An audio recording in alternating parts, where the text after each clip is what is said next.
Shohei Ohtani had one of the best single game performances in postseason history to clinch the National League Championship Series. And yeah, I mean, just he had his Mr. October moment. He had 3 home runs, went 6 innings, only gave up 2 hits, struck out 10, gave up no runs. And we just joked last week that somebody else might be. I don't think it was Ohtani. I can't remember. Vlad. Yeah, Vlad might be the new Mr. October. Well, step aside, Vlad, because holy cow, he. Well, you want to run it down? Three Yeah. for three. It was let's start with the pitching. He was 6 innings pitched, 2 hits, Scoreless. 3 walks, scoreless, 0 runs, 10 strikeouts, which is amazing in it. Yeah. Yeah, in itself. And then he goes 3 for 3, 3 straight home runs, 3 RBIs, 3 runs, and then the walk in his final at bat. Certainly silenced his critics. He was something like 3 for 29 with a .103 batting average. Guy ends up winning the freaking MVP, which he should have. That performance alone was one of the best. And not only that, one of those 3 home runs went way out of Dodger Stadium. Oh yeah, it went out. The second one went out of Dodger Stadium. They knew it was hit the second it was hit, or the second he made contact, that ball was gone. You know it. Mm-hmm. So yeah, great. Shohei's always been a I performer. think the last person to do that was Stanton. A lot of Yeah. might be. Yeah, but what a performance! Good for him. MVP, and not only that, the best part, not even the 3 home runs, not even the 6 scoreless innings, it was a game or a series clincher, and they're going to the World Series for their second time in as many years. So, yeah, it's crazy. I have a little stat right here. Shohei Ohtani had a 3 home run game at the plate and also had a scoreless outing with 10 plus strikeouts on the mound. No one else in MLB history has done both over the course of his entire career, whether in the regular season or postseason, and whether it be in one game or multiple games. No one has ever done both of those things, and that's crazy. So yeah, Dodgers advance to the World Series, and what is it? Game 6, because we're recording this on Sunday afternoon. Game 6 is tonight to see if Seattle makes it 4-2, or they force a Game 7. Yeah, and we'll cut the after. Yeah. For that series when we do the championship Yes, recap. we'll talk a little more about it. Early on, what's your prediction for I think it might be their year. What do you think? I want Seattle to go there and beat the Dodgers just because the Dodgers won it last year. Still a little upset over that 15-inning loss for Detroit, but you know what? Detroit should have played better. They had so many opportunities. Yeah, that was Detroit's fault. And that's that they 2 lost. consecutive years in a row we lost. Game 5 of the division series. And I guess they made it there. At least we're getting to the playoffs, but they should have steamrolled their way through the playoffs and got all the way. This team should have won the World Series, and they didn't because they didn't make any real moves. Sometimes the team with the very best record, which in this case was Milwaukee, they do terrible. Milwaukee got shut out. They got 4 straight losses, and I don't know how true that the batting average obviously was terrible, but I'm hearing 1 point or 118. 0.118, 0.38. Yeah, it's just I'm hearing different things, and I'd seen something, Paul, and I can't get a straight answer, so I'm not sure what it is, but their batting average was abysmal no matter what. And their performance itself. If you don't hit, if you don't hit, you can't win. You got to make contact. You got to do, it is what it is. But it's the fucking one meme I made of Paws holding that sign and just to score some fucking runs. Yeah, and I mean, obviously, Dodgers were a damn good team this year. Yeah. And it's hard to beat what Ohtani did. He shut them down, but he has the greatest regular season single game performance of all time when he hit 50-50. Yep. Now and now he's got the best postseason performance of all time. Yep. And just all season period, 50-50, that's incredible. Do you think this was better? I know it's not the World Series clincher, but do you think this was a better performance than Reggie's Mr. October? Oh, absolutely. No doubt about it. Do you think he should have that name? over I Reggie? mean, well, Do you think he should pass it on from Reggie should pass it on to Ohtani? because when Better you earn a question. nickname in baseball, you carry it on forever. It seems like so. Mhm. Mr. October is, I mean, it kind of cemented him in that, and that like Yeah, and Derek then Jeter did it with in Mr. November. November. Yeah, because the game started on Halloween, October Michael 31st, and K. it ended. That's perfect because he was Mr. November. Mhm. Even though the Yankees lost that series, but or the not the series, They lost they the lost the World Series, but still, 2001, right? it was magic that they made it. Yeah, because it was right after September 11th. They just started playing baseball again. And then the Arizona Diamondbacks won that World Series for some fucking reason. Yeah, it was just magic that the Yankees come back and won it on November 1st after midnight. So, I don't know. I don't care either way. I guess if it would be cool if Reggie Jackson came out and said we got a new Mr. October, and then I would say pass it on. But if not, I think he keeps it. But they'll come up with some other nickname for Ohtani. I mean, that's the best October performance we've ever seen. Like, Could also be Mr. Saturday Night, which I know is another nickname for other performers. But I mean, the guy did it. Something that probably never be duplicated unless he does it. yeah. I don't see anybody else doing it, but if he does it, hell. But yeah, what a performance. And I don't care one way or another. If they start calling him the new Mr. October, they do. If it catches on, it catches on. But if I'm Otani's in his shoes, I'm thinking I don't want that nickname because that's already to another legend. Mm-hmm. Well, he's already. He'll get his own nickname though. His stats have already, I believe, have already made him a Hall of Famer. Oh, I think so too. But I think that's a great question you brought up. If 20 more home runs and he's at 300 for his career. And then pitching, he's got exactly 100 games started. He's got a 3 ERA even, and he's got 200, or he averages 228 strikeouts. He's got 670 strikeouts for his career so far, with 300 home runs. If he gets to 1,000 strikeouts and 300 home runs and a ERA that's 3 or lower, like, that's Hall of Fame. I don't think it matters. He should be in no matter. I think He's only got they 8 can't years. deny He's him. only got 8 years. He's going into his 9th year. They can't deny him. Although 3 MVPs, Rookie of the Year. That's finished second in MVP in 22 And only see, because of Judge. if he was to retire right now, I think his numbers are good enough. But he technically isn't qualified for the 10 years. But just think, 5-time All-Star, 3-time MVP, finished runner-up in 22, Rookie of the Year in 2018. Like, said what? 3-time MVP, 3-time MVP, fourth with this year. I think he's getting Yeah. it this year for sure. 100%. He's got to, especially with that performance. Even though That would be 3 straight MVPs and 4 MVPs in 5 years. It would have been incredible. 5 MVPs in 5 years if he was in the NL, but Judge was in the AL and hit 62 that year. yeah. Only reason he didn't get it. And I argued that whole year that he should have gotten it because he pitched and Judge didn't. That's a good point. Well, I think Well, it's the same thing with like Cal. They're gonna say that with Cal, but Judge does deserve the MVPs. Just there's a good it's- argument to be yeah. made for either one. Cal, no pass balls until the playoffs, all season. that doesn't count long. against his regular stats. No, so I know. It doesn't matter. I know, but I'm just saying he was even good in the playoffs. He only had Yeah. one all Which season was against long. us. Which was against us. Which was against us, and including now in the playoffs. So your season's extended. Mm-hmm. He's E- playing even- more than anyone else, especially if they get to the World Series. He'll play more than any other catcher. Yeah, and the fact that he And- one pass yeah. ball so far, unless he did Yeah. it last. I don't think he did. He hasn't done it again. But yeah, think about it. Cal. I'm okay with either one of them getting the MVP. I think it's just only one can win it, and it Yeah. just really stinks that the other one had such a good season and he's not going to make it. But either way, it's tragic for one and great for another. But Cal's never had an MVP, so I wouldn't be heartbroken. They're probably going to if give it Cal to got him for that reason. That's the reason last year they said that Josh Allen got the MVP last year because Lamar Jackson had gotten one before, and that's like the only reason that he even got it. I wouldn't even have a problem with co-MVPs. Yeah.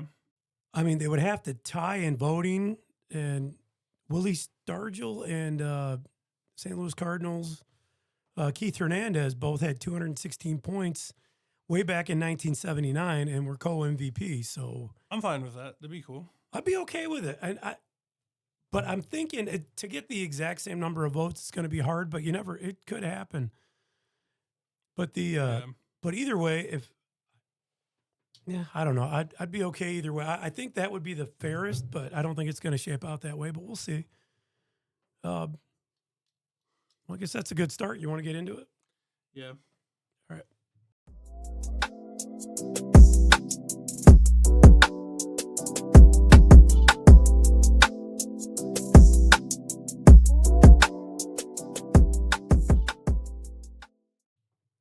Welcome, sports fans, to Everything Sports with Bill and Will. And as we kind of mentioned in the cold open, we were talking about Shohei, and I forgot to mention, though, so I want to circle back real quick. He hasn't played. He's got those amazing pitching stats. Just think if the guy quit batting and he was just a full-time pitcher, what he could do. Or the other way around. Or the other way around. But I'm glad he's doing both because it's unprecedented what he's doing. So yeah, I think it's awesome. Good for him. And I think he's going to win his 4th MVP. And we'll see what the AL does, but hell, what a showing. And we said earlier in the year, I think, or right before the playoffs started, this playoff's going to be amazing. I think with the teams and the caliber of players we have, we got some of the best players. We had it last year too, with Judge on one hand or on one side, Shohei on the other. We had it again in the playoffs, even though they didn't go head to head. But God, we got Cal Raleigh, who hit 61 home runs as a catcher. Yeah. We got Schwarber made the playoffs. We had the Tigers, which really didn't do much. Judge, even though they didn't do much. Aaron Judge had a hell of a postseason. For the Red Sox. Yep. It's just what a great play. This playoff it had everything. The Cubs 15-inning upsetting game. the Padres in the wild card. Yeah. And then we got Shohei's awesome performance. We got Judge put on a hell of a show. And you mentioned Shohei, or we mentioned off air, Shohei's nickname is Showtime. I kind of like that. I think that should stick. Yeah. Because what says it better? He put on a show in that game in the regular season when he finally hit 50-50. And then he put on a show a couple nights ago. So yeah, hell of a performance. But I guess you want to talk about the ALCS so far? Or? No. Okay. Let's talk about we kind of did the NLCS. Go a little bit more depth into that. They well, ALCS isn't over either. Yeah, That's which we'll do update on that. I'll just put it in. Okay, well, when you put it on my show notes, then I'm going to read it as show notes, and then you tell me no. Make up my mind. It says ALCS, brother.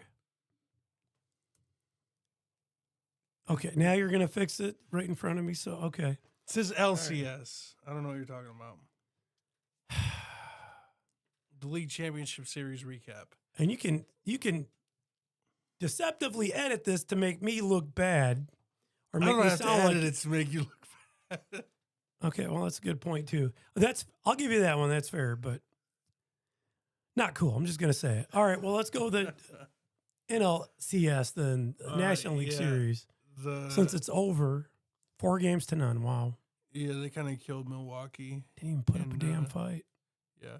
Well, they almost got upset by the Cubs in the previous round, even though they did kind of pull away in the last game. But they went to Game 5 in the division series and then didn't do a single thing in the championship series. Well, yeah, it's like they didn't even put up a fight.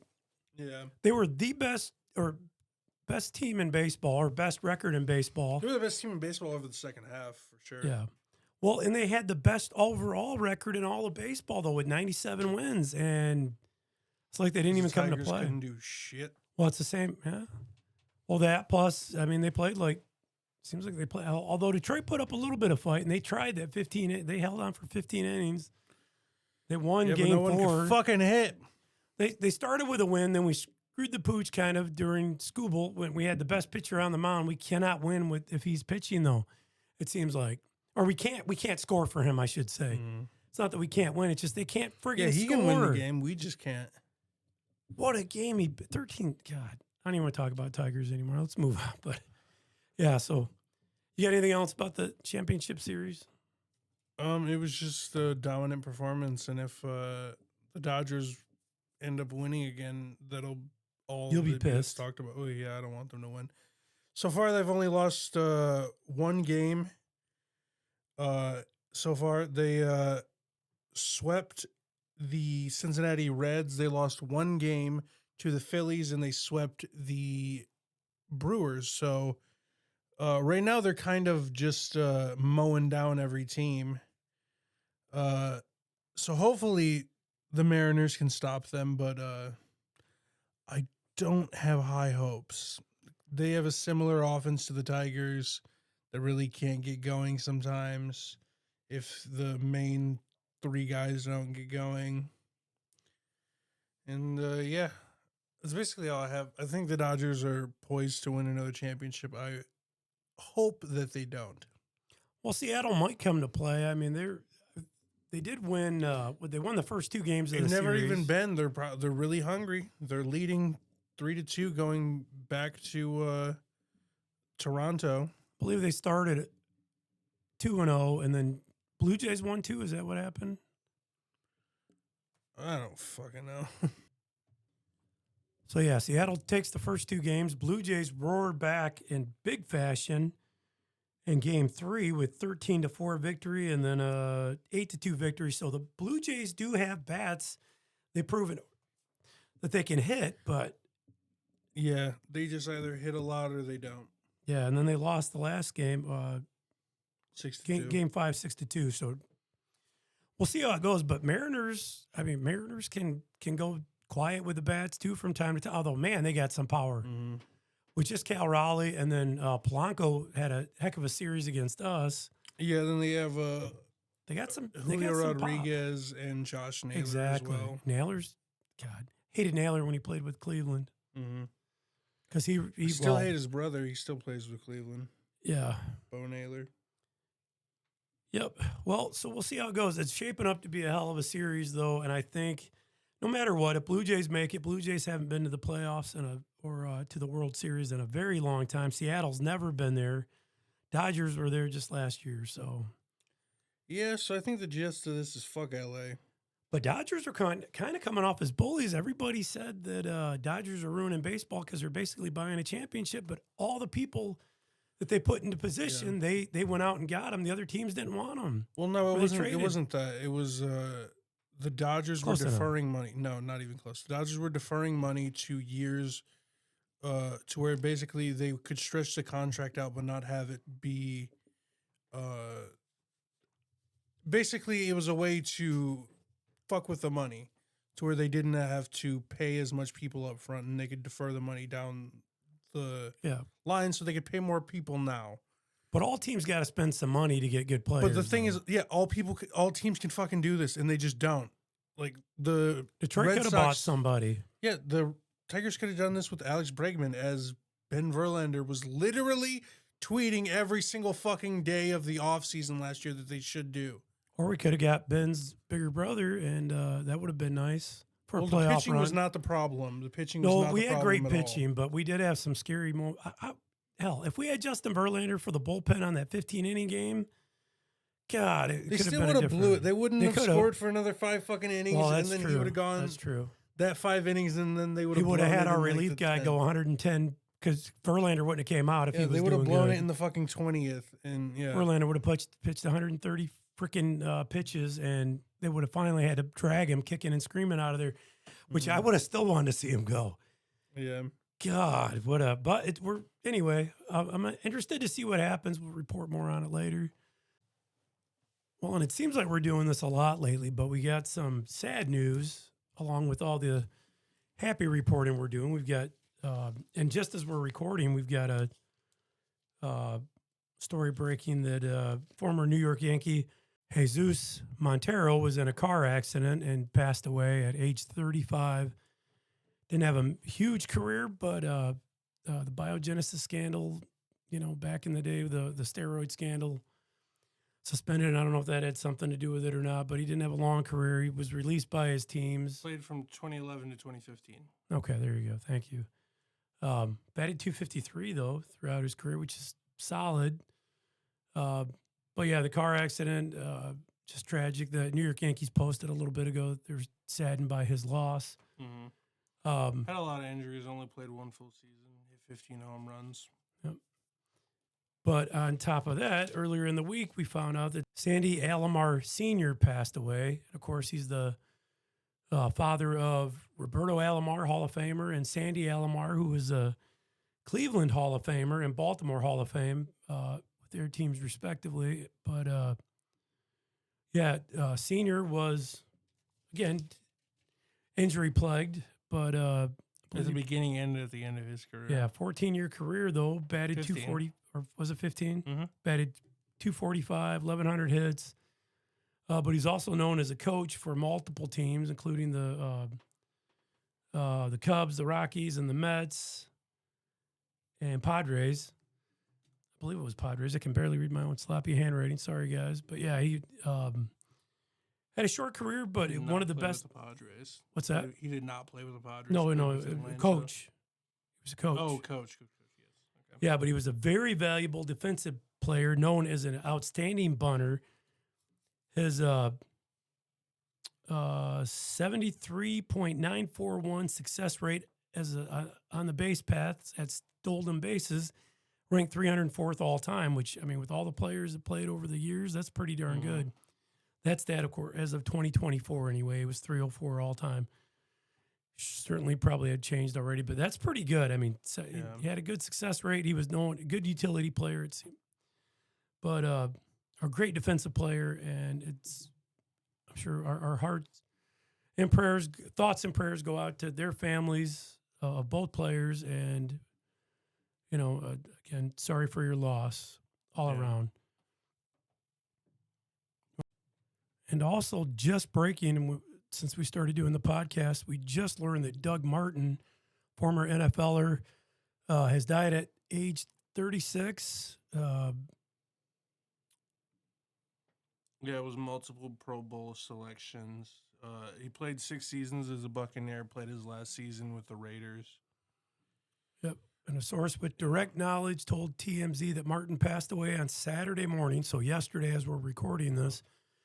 But they did not share any further details. So that's all we know as of yet. I'm sure more details will come, but he was only 36 years old. So he's most known for breaking the Tampa Bay Buccaneers team records for touchdowns in a game and rushing yards in a single game. He had 22 rushes, 265 yards, and 4 touchdowns in one game. That's his most memorable game of his career.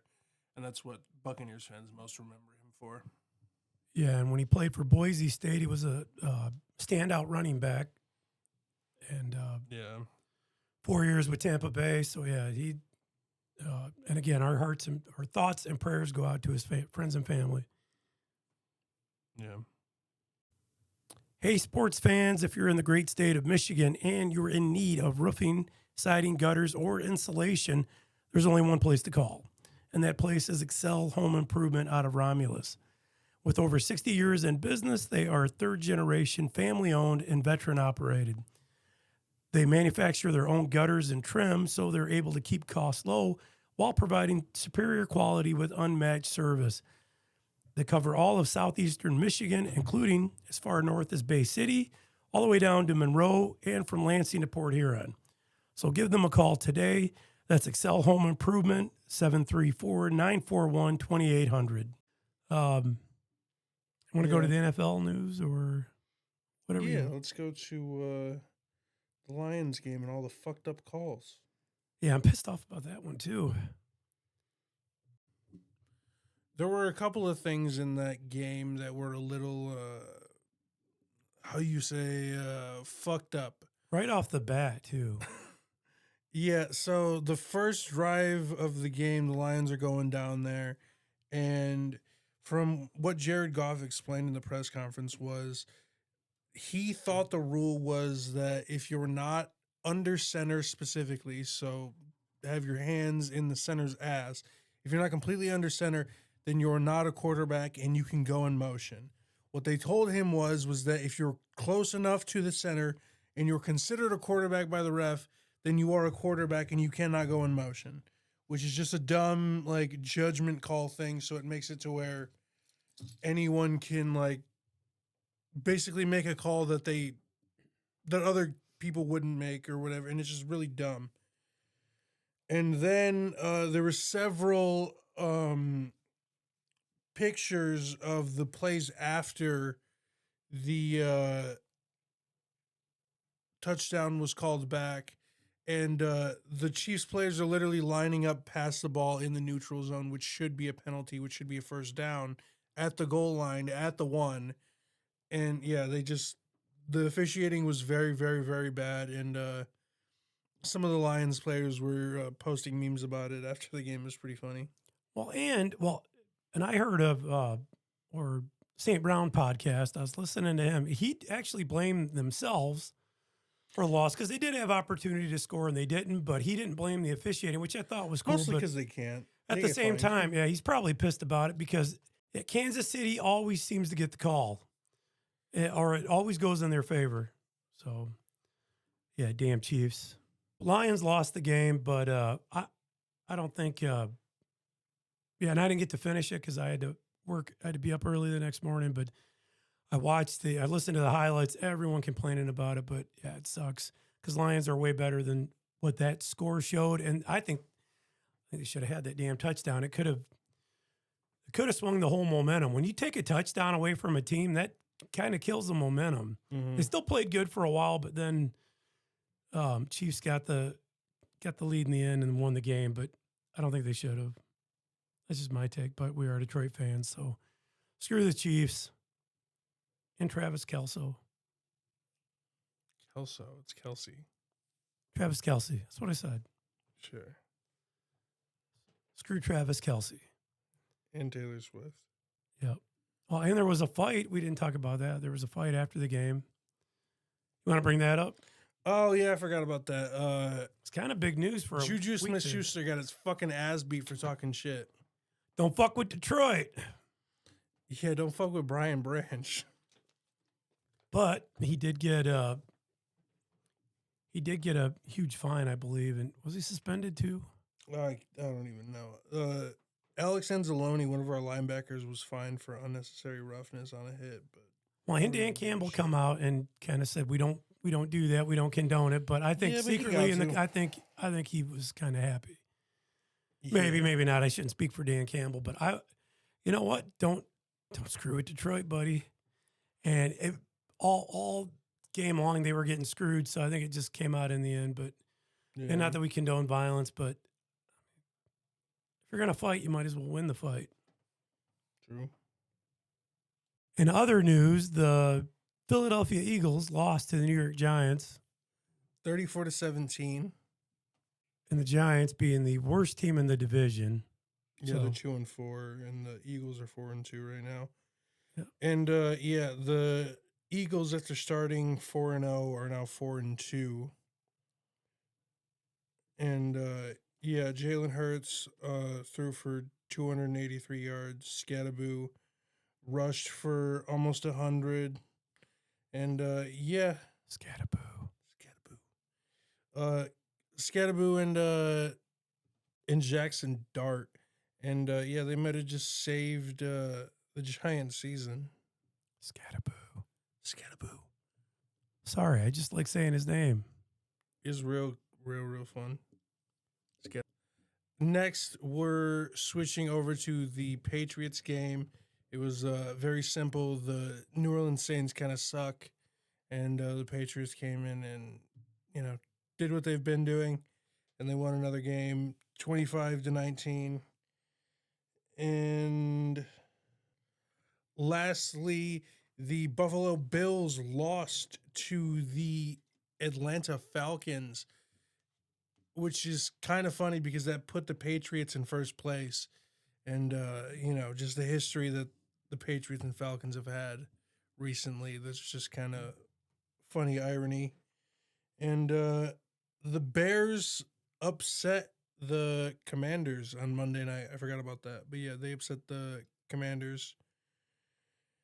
And Caleb Williams and former Lions running back DeAndre Swift balled out, and they had a really good game together. And sticking with football and switching over to the standings, the Patriots, as I said, are tied with the Bills, but they do have the tiebreaker for their division. They're both 4-2. No one else is even close. The Dolphins are 1-5, and the Jets are 0-6, which looks like Aaron Glenn's no longer going to be a head coach pretty soon. And then in the AFC North, the Steelers are ahead of the Bengals, and holy shit, this division is worse than the East. The Bengals are 3-4, the Ravens are 1-5, and the Browns are 1-5, which expected, but the Ravens and the Bengals are not. This was supposed to be the most competitive division in the league. That's some big time scattaboo. Jeez. I'm not making fun of the guy's name. I really like saying it. I love his name. It's awesome. I love it. So we're not belittling the guy. I like it. No, I love him. He's awesome. He's also just like a fucking psychotic meathead. Never met him, but sure. He just screams. Like Brian Dable, the coach, was doing a press conference, and out of nowhere, you just hear like someone walking by screaming, and he's like, "Yeah, that's Cam. He does it all the time." Yeah, that's awesome. Yeah, he's awesome. He got scattabooed. He did. There's a video of him blocking a linebacker, and he just fucking trucked him. It was awesome. He's really tiny too, but he's a strong ass dude. That's all that matters. Yeah, and It's 3 o'clock. Shut up, bitch. Apparently, it's 3:00. I forgot to turn that back down, and Siri had to chime in. Switching over to the AFC South, the Colts are leading a division somehow again. It's very weird. They're 5-1, which is very surprising. The Jaguars are behind them at 4-3, and moving over to the West, the Chargers and Broncos are tied at 4-2, with the Chargers holding the tiebreaker currently. Moving over to the NFC East, the Eagles are on top at 4-2. Scattaboo and the Giants are down at their bottom. They're at 2-4. Moving over to the North, the Packers are on top for some fucking reason, mostly because the Lions lost and have lost one more, and they have tied one, so they didn't lose, so they're atop of us, but fuck the Packers, they're not that good. Moving to the NFC South, the Buccaneers have a commanding lead over the Falcons, Panthers, and Saints. They're 5-1. The Falcons are the closest, and they're 3-2.